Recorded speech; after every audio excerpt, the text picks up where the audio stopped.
మీనన్ చూసావా, నా కొడుకు పద్మ వాళ్ళమ్మని చంపడానికి మనుషుల్ని పెట్టాడు, ఎంత పెద్ద ప్లాన్ చేశాడో, సూపర్ కదా అని మినిస్టర్ చెప్తుంటే, చచ్చిందా ఆ లచ్చి, చచ్చిందా అని మీనన్ నిలదీస్తూ ఉంటాడు. ఇంకా మావాడు కనెక్ట్ అవ్వలేడు, ఆవిడ చచ్చే ఉంటుంది అని ఆదిత్య అంటే, లేదు జేడీ హాస్పిటల్లో జాయిన్ చేసింది, ఆవిడ ప్రాణాలని కాపాడింది అని మీనన్ అంటే, అయితే ఇప్పుడే హాస్పిటల్కి వెళ్ళి చంపేస్తానని ఆదిత్య అంటాడు.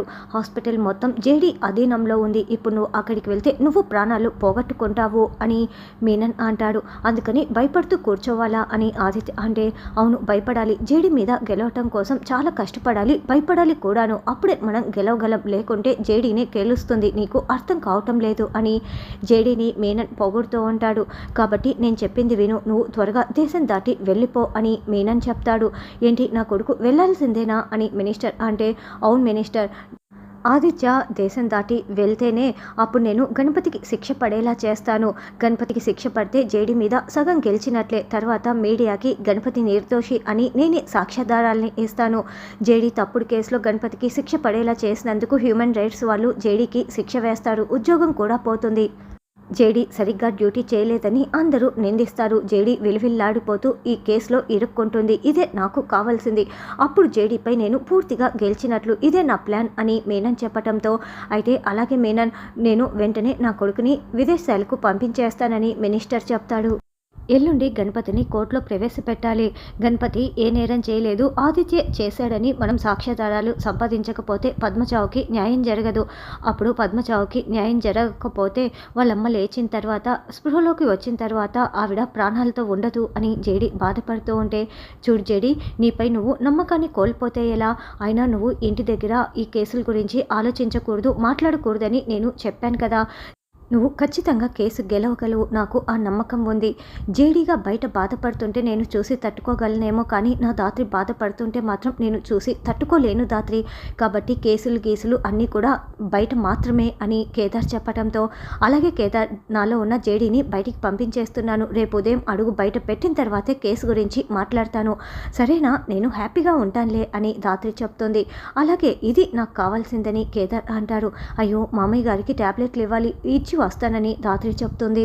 యువరాజు ఏంటి వ్రతానికి కావలసిన సామాన్ మొత్తం తెచ్చారు, వ్రతం చేస్తున్నారా అని దాత్రి అడగటంతో, అవునంటూ నిషి వైజయంతి అక్కడికి వస్తారు. ఇంట్లో అందరికీ చెప్పానని చెప్పావు కదే, మరి జగదాత్రికి ఎందుకు చెప్పలేదు అని సుధాకర్ తిడుతూ ఉంటాడు. వ్రతం మనం మాత్రమే చేసుకుంటున్నాము, వీళ్ళకి సంబంధం లేదు అని నిషి అంటే, ఎందుకు చేసుకోకూడదు, జగదాత్రి వాళ్ళు కూడా మనతో పాటు వ్రతం చేస్తారు అని కౌశిక్ అంటుంది.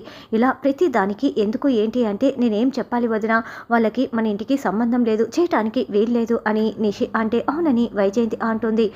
అమ్మ జగదాత్రి మీరు చేసుకోండి అని సుధా అంటే, వీల్లేదంటూ వైజయంతి నిషి అడ్డుపడుతూ ఉండటంతో, సరేలేండి మామయ్య గారు, నేను నెక్స్ట్ వీక్ చేసుకుంటాను పర్లేదని దాత్రి అంటుంది.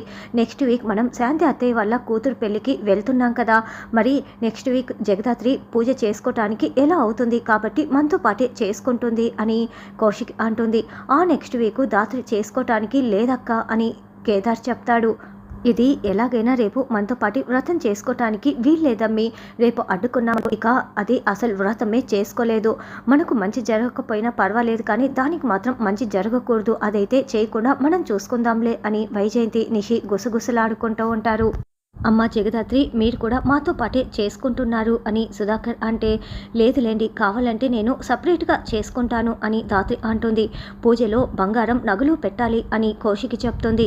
సరేలే మళ్ళీ వేరే తావ ఎందుకు, మనతో పాటే కలిసి చేసుకుంటుంది అని వైజయంతి అనడంతో, థ్యాంక్ యూ అత్తయ్య గారు అని దాత్రి అంటుంది. బలవంతంగా ఒప్పుకునేలా చేసి మళ్ళీ థ్యాంక్స్ అని వైజయంతి గొనుక్కుంటూ ఉంటుంది.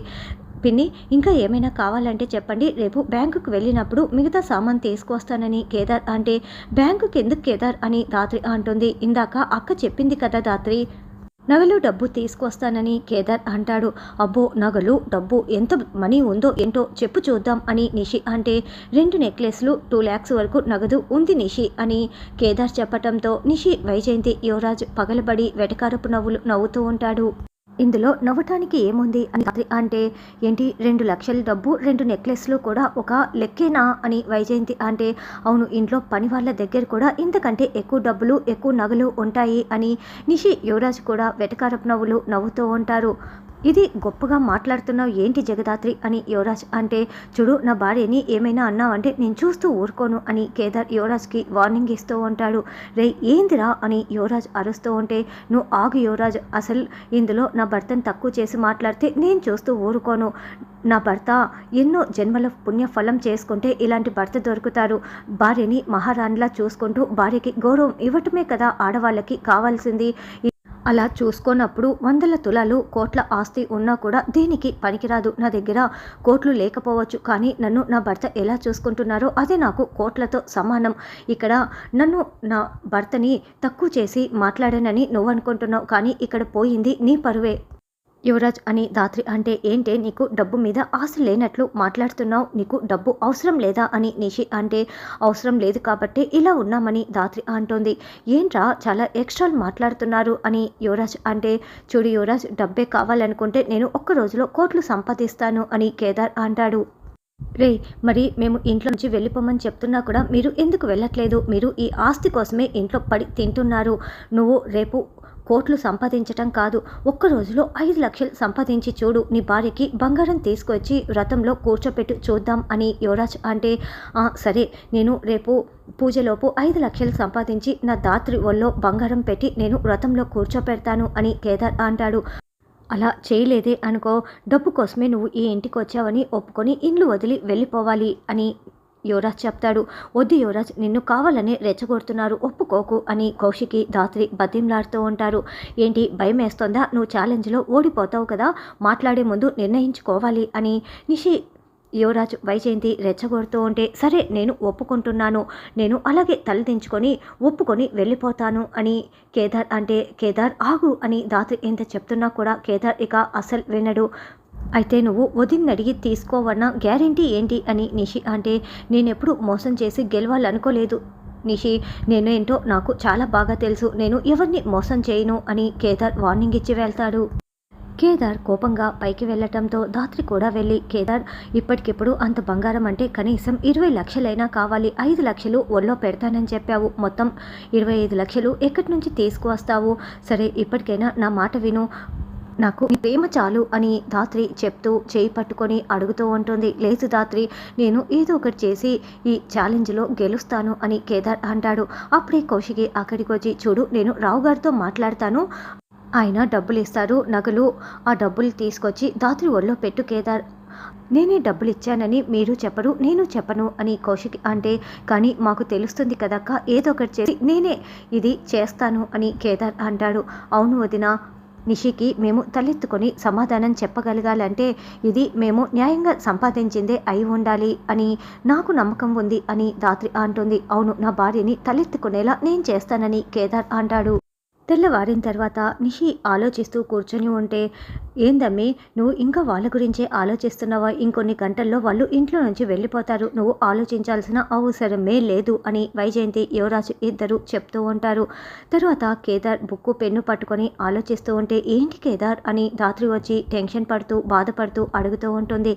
అంటే మనకి మన ఆఫీస్లో పనిచేస్తున్న లక్ష్మి అక్క, రమ్య, ఇంకొకరు డబ్బులు ఇవ్వాలి కదా ధాత్రి అని కేదార్ చెప్పడంతో, అవును వాళ్ళ ముగ్గురు కలిపి 20 లక్షల దగ్గరే ఇవ్వాలి కదా, మన ప్రాబ్లం సాల్వ్ అయిపోతుంది అని ధాత్రి అంటే, నేను ఆల్రెడీ ఫోన్ చేశాను ధాత్రి, వాళ్ళు మనం ఇంత త్వరగా డబ్బులు అడుగుతామని అనుకోలేదంట, ఇంకో 2 మంత్స్కి కానీ ఇవ్వలేరంట అని కేదార్ అంటారు. అయితే పోనీ సాధు సార్ని అడుగుదామా అని ధాత్రి అంటే, నేను అది కూడా ఆలోచించాను, అప్పుడు అది మన డబ్బు అవదు కదా అని కేదార్ అంటాడు. సరే ఇంకా 5 అవర్స్ ఉంది పూజకి, ఈ లోపల ఏదో ఒకటి చేస్తానని కేదార్ చెప్తాడు. తర్వాత కౌశికి పూజకి కావాల్సిన ఏర్పాట్లు చేస్తూ ఉంటే ధాత్రి కేదార్ కూడా అక్కడికి వస్తారు. ఏంటి డబ్బులు తీసుకువచ్చారా అని యువరాజ్ అడగటంతో, ఇంకా సమయం ఉంది కదా, ఆ సమయంలోపు తీసుకువచ్చి నా భార్య తలెత్తుకునేలా చేస్తానని కేదార్ అంటే, అయితే అంతవరకు పూజ దగ్గరికి రాకండి అని యువరాజ్ అంటాడు. సరే మాకు కూడా పని ఉంది, బయటికి వెళ్ళి వస్తామని ధాత్రి వెళ్తుంటే, ఏ జగదాత్రి ఆగవే, నువ్వు పూజ పనులు చూసుకోకుండా బయటికి వెళ్తే ఎలా అని నిషి అడ్డుపడుతూ ఉంటుంది.